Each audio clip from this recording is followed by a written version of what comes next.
Hey everyone, so in this series of videos I'm going to talk about 14 layers of strategy as applied to River Flows in You.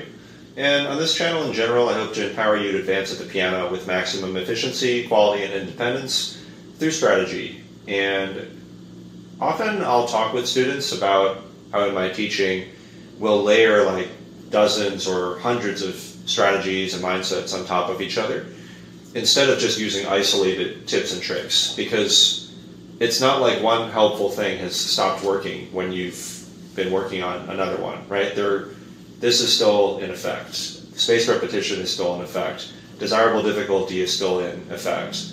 This helpful practice method, it still works. So why not layer them all on top of each other like a many-layered cake? They will exponentially compound in effectiveness and help each other. So I thought I would just do this extended example here. 14, pretty arbitrary number, but that's what I came up with this time. And I just want to try to keep things simple. They are arbitrary also in that sometimes I might combine like a whole bunch of concepts together. Sometimes it could be much more elaborate.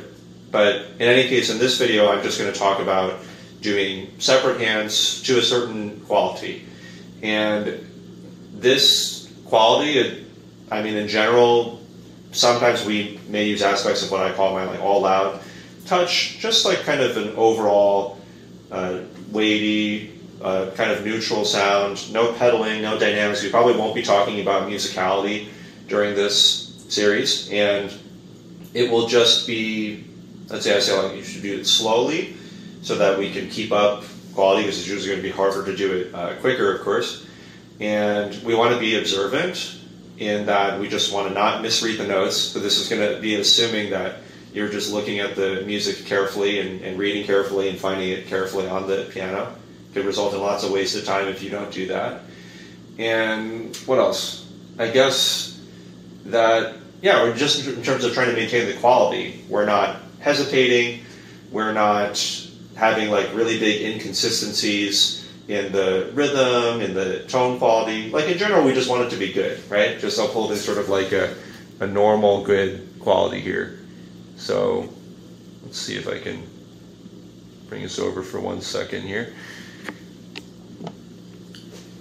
Even just starting with this simple part in the beginning, of course. Right, so let's say that I'm a beginner and I messed that part up there. And like I said, this is just the first layer, so we won't be using a whole bunch of those other concepts I just mentioned, but just in general, can I just play that well? Maybe I think I at least want to play these 5 notes well. Okay, that seemed pretty good. Maybe I keep going. That seemed pretty good to me. Right, so instead of continuing onward here, of course, I at least try to play that little part well. That seems a little iffy. That seems a little softer. Okay, that seems better. Right, so imagine if I'm a beginner or I'm trying to figure this out.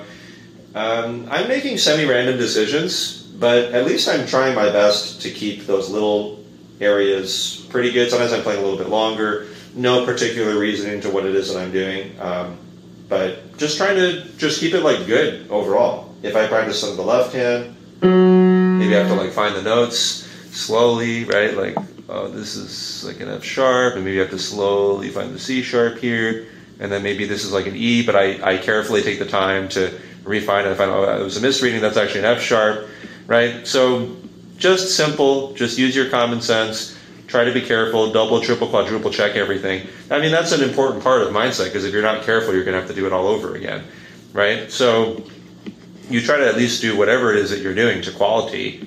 So maybe I try playing these 3 notes. Maybe I'll play like, and then some beginners would keep going, but, right? Maybe I'll do that a few times. Okay, that that seems reasonable. I do the same thing with the next 3 notes. Maybe I struggle with it a bit. Okay. Right, and then maybe the next part on the next line here, let's say I start practicing the right hand. So maybe I can get to over there good. Maybe I can play it over here. Right? It just kind of depends on the particular student. And if I don't totally know the rhythm, that's okay. That's probably is. I'll try to keep going. So I'm kind of struggling a bit. Maybe you do. Okay.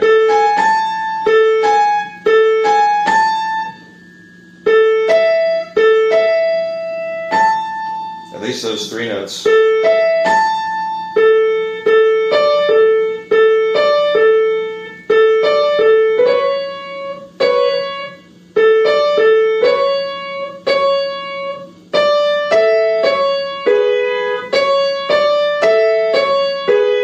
Some little tiny parts. If I notice I'm hesitating, if I notice that there's discrepancies in terms of rhythm or solidity, I try my best to do it smoothly. Frankly, some of the rhythms might be actually even wrong. That's okay. You know, I could watch YouTube tutorials or check with the teacher next time, but at least I'm trying to like not leave things plainly hesitant, plainly inconsistent, you know, with a lot of variation in speed.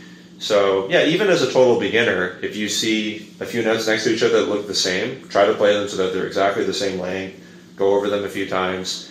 So yeah, so that would kind of be this first layer here. So I'd probably just say, let's see if this actually writes. Oh, there we go. I'd probably just say separate hands. And then, again, we're just being slow, careful, or observant, rather. Careful, too. So I don't want you to be hesitant, though. So maybe I'll just say observant and to quality. So, yeah, okay. Hopefully that was helpful. And I'll continue just kind of talking about these layers in the videos over the next few weeks. If you found this helpful, please like, subscribe, tell people about the channel, and yeah, looking forward to it next time.